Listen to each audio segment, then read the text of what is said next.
हाय दोस्तों, मैं हूं आपके साथ अन्वी सूद। आपका स्वागत है न्यूज एक्सप्रेस में। बदलते मौसम में हम बीमार पड़ जाते हैं। वायरल फीवर और फ्लू होना तो बेहद आम बात है। बच्चा हो या फिर बुजुर्ग, कफ और कोल्ड से हर कोई परेशान रहता है।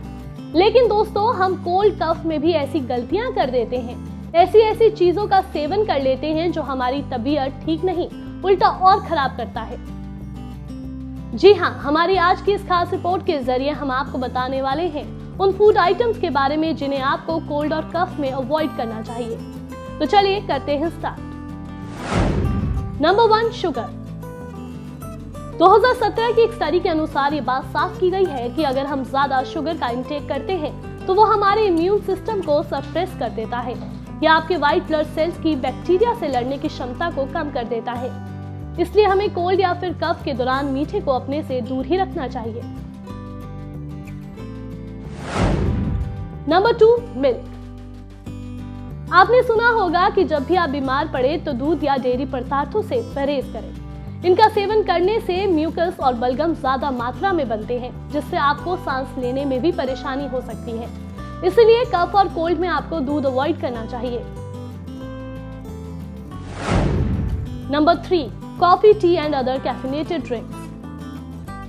अब आप सोच रहे होंगे, ये क्या, चाय गरम कॉफी से तो हम ठीक हो जाएंगे, हमारे गले को राहत मिलेगी और कोल्ड भी गायब हो जाएगा। तो मैं आपको बता दूं, ये बात गलत है। कैफिनेटेड ड्रिंक्स आपकी बॉडी को डिहाइड्रेट कर देती है, जिस वजह से आपको प्रॉब्लम हो सकती है। इसीलिए सिर्फ दूध ही नहीं बल्कि चाय, कॉफी से भी दूर रहें। Number 4, spicy food items and fried foods. तीखा खाने से भी आपको परहेज करना चाहिए। आपको बता दें, ऑयली और मसालेदार खाने को पचने में ज्यादा समय लगता है और इसकी वजह से आपको खाना पचने में भी प्रॉब्लम हो सकती है। आपको बता दें, स्पाइसी फूड आपकी इम्यूनिटी को वीक कर देता है, इसलिए सर्दी जुकाम में खासतौर से स्पाइसी फूड को कहें नो।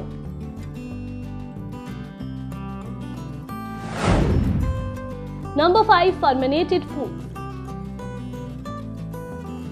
हमें कफ और कोल्ड में alcohol, mushrooms, strawberries, fruits, vinegar और फर्मेंटेड फूड्स को अवॉइड करना चाहिए, क्योंकि इन चीजों से बलगम ज्यादा बन सकता है जो आपको परेशानी देगा।